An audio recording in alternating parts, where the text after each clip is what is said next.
అందరికీ నమస్కారం. Welcome to my channel. ఈ వీడియోలో ఏపీ ప్రభుత్వ పెన్షనర్లకు సూపర్ గుడ్ న్యూస్ అండి. 15% పెన్షన్ పెంపుదలకు కీలక ఉత్తర్వులు జారీ, సంతోషంలో పెన్షనర్లు.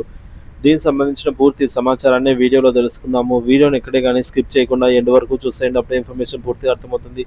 అలాగే వీడియో చూస్తున్న ప్రతి ఒక్కరు వీడియోకి లైక్ చేయండి ఫ్రెండ్స్. వీడియోని తోటి ఉద్యోగ పెన్షన్ మిత్రులతో అయితే షేర్ చేయండి.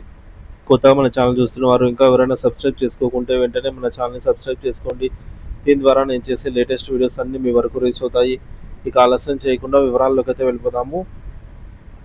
ఫ్రెండ్స్, విషయానికి వచ్చినట్లయితే జీవిత చరామకంలో ఆర్సరాగా నిలవలసినటువంటి అదనపు pension, additional quantum of pension కోసం ఆంధ్రప్రదేశ్ రాష్ట్ర పెన్షనర్లు దశాబ్దాలుగా ఎదురు చూస్తున్నారు.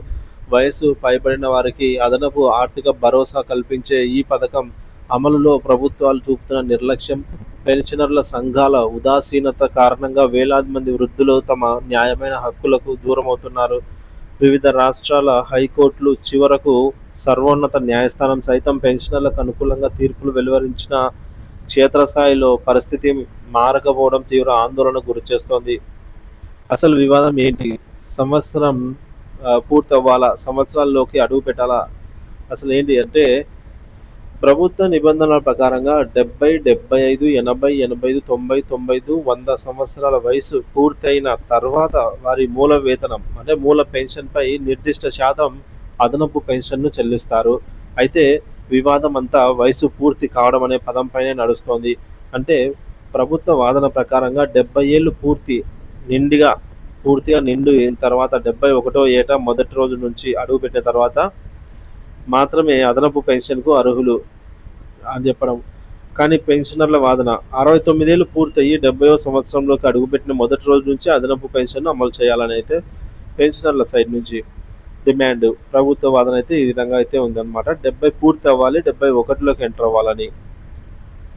సో ఎటు చూసుకున్నా ఒక సంవత్సరం కాలం అయితే పెన్షనర్లకు నష్టం అని చెప్పొచ్చు. తర్వాత న్యాయస్థానాల స్పష్టమైన తీర్పులు, అమలులో వైఫల్యం. ఈ అంశంపై దేశవ్యాప్తంగా పలు న్యాయస్థానాలు పెన్షనర్లకు అనుకూలంగా స్పష్టమైన తీర్పులు ఇచ్చాయి. గౌహతి హైకోర్టు మరియు సుప్రీంకోర్టు సైతం ఒక కేంద్ర ప్రభుత్వ పెన్షనర్ తనకు 79 ఏళ్ళు పూర్తయి 80వ ఏట ప్రవేశించిన మొదటి రోజు నుంచే అదనపు పెన్షన్ ఇవ్వాలని గౌహతి హైకోర్టులో పిటిషన్ వేశారు. కోర్టు ఆయనకు అనుకూలంగా తీర్పు ఇచ్చింది. దీనిపై కేంద్ర ప్రభుత్వం సుప్రీంకోర్టును ఆశ్రయించగా సర్వోన్నత న్యాయస్థానం సైతం హైకోర్టు తీర్పును సమర్థిస్తూ పెన్షనర్కు మద్దతుగా నిలిచింది. ఇక ఆంధ్రప్రదేశ్లోను హైకోర్టులో ఇదే తరహాలో ఒక రిటైర్డ్ తహసీల్దార్ వేసిన పిటిషన్పై విచారణ ఏపీ హైకోర్టు జరిపింది. సో 69 ఏళ్ళు పూర్తయిన 70వ సంవత్సరం మొదటి రోజు నుంచే అదనపు పెన్షన్ అందించాలని 4 ఏళ్ల క్రితమే తీర్పు అయితే హైకోర్టు ఇవ్వడం జరిగింది. అలాగే మధ్యప్రదేశ్ హైకోర్టు కూడా తాజా ఉత్తర్వుల ప్రకారంగా మధ్యప్రదేశ్ హైకోర్టు కూడా ఇదే అంశంపై పెన్షనర్లకు అనుకూలంగా తీర్పు ఇవ్వడం ఈ వాదనకు మరింత బలాన్ని చేకూర్చింది. మరి తీర్పులున్న అందరినీ ఫలం ఎవరి బాధ్యత అంటే, న్యాయస్థానాలు స్పష్టమైన ఆదేశాలు ఇచ్చినా వేలాది మంది అర్హులైన పెన్షనర్లకు ప్రయోజనం అందడం లేదు. దీనికి ప్రధాన కారణము వ్యక్తిగత తీర్పులు. ఏపీ హైకోర్టు తీర్పు పిటిషనర్కు మాత్రమే వ్యక్తిగతంగా వర్తించింది. దీనిని రాష్ట్రంలోని పెన్షనర్లందరికీ వర్తింపజేయడంలో ప్రభుత్వం విఫలమైంది. పెన్షనర్ల సంఘాల ఉదాసీనత. హైకోర్టు తీర్పును ఆధారంగా చేసుకుని రాష్ట్రంలోని మిగతా పెన్షనర్లు కూడా ఈ ప్రయోజనాన్ని వర్తింపజేయాలని ప్రభుత్వంతో సంప్రదింపులు జరపడంలో కానీ, అవసరమైతే కోర్టును ఆశ్రయించడంలో కానీ రాష్ట్ర పెన్షనర్ల సంఘాలు తీవ్ర నిర్లక్ష్యం వహించాయనే విమర్శలు వెల్లువెత్తుతున్నాయి. దీని ఫలితంగా ప్రతి పెన్షనర్ ఒక సంవత్సరం పాటు తమకు రావాల్సిన అదనపు పెన్షన్ను కోల్పోతున్నారు. కొత్త ప్రభుత్వంపైనే పెన్షనర్ల ఆశలు. కొత్తగా కొలువుదీరిన కూటమి ప్రభుత్వంపై పెన్షనర్లు భారీ ఆశలు అయితే పెట్టుకున్నారు. వారు ప్రభుత్వం ముందు ఉంచుతున్న ప్రధాన డిమాండ్లు ఏంటంటే, అదనపు పెన్షన్ స్లాబుల పునరుద్ధరణ. 2014 నుంచి 19 వరకు టీడీపీ ప్రభుత్వ హయాంలో సాధించుకున్న అదనపు పెన్షన్ స్లాబులను గత ప్రభుత్వం 11వ PRCలో కోత విధించింది. ఆ పాత స్లాబులను తిరిగి పునరుద్ధరించి రాష్ట్రంలోని సుమారు 4 లక్షల మంది పెన్షనర్లకు న్యాయం చేయాలి. రెండవది, కోర్టు తీర్పుల అమలు.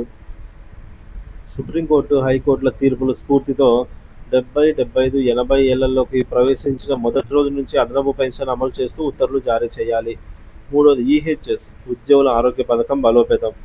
పేరుకే ఉన్న ఈహెచ్ఎస్ కార్డులను పూర్తి స్థాయిలో పనిచేసేలాగా చూడాలి. ముఖ్యంగా సూపర్ స్పెషాలిటీ హాస్పిటల్స్‌లో పూర్తి క్యాష్‌లెస్ విధానాన్ని చికిత్స అందేలాగా చర్యలు తీసుకోవాలి. వృద్ధుల పట్ల ప్రభుత్వాల మానవతా దృక్పథం అవసరం. పెన్షన్ అనేది ప్రభుత్వాలు ఇచ్చే భిక్ష కాదు. అది ఉద్యోగుల హక్కు. జీవితాంతం ప్రభుత్వానికి సేవ చేసి, వృద్ధాప్యంలో ప్రశాంత జీవనం గడపాలనుకునే వారి పట్ల ప్రభుత్వాలు మానవతా దృక్పథంతో వ్యవహరించాల్సిన అవసరం ఉంది. పెన్షనర్ల సంఘాలు కూడా కేవలం వినతి పత్రాలకే పరిమితం కాకుండా సమస్య పరిష్కారానికి దృఢమైన కార్యాచరణతో ముందుకు సాగాలి. కొత్త ప్రభుత్వం పెన్షనర్ల న్యాయమైన డిమాండ్లపై తక్షణమే సానుకూలంగా స్పందించి వారి ఏళ్ల నాటి నిరీక్షణకు తెరదించాలనైతే వృద్ధులందరూ ఆశిస్తూ ఉన్నారు ఫ్రెండ్స్.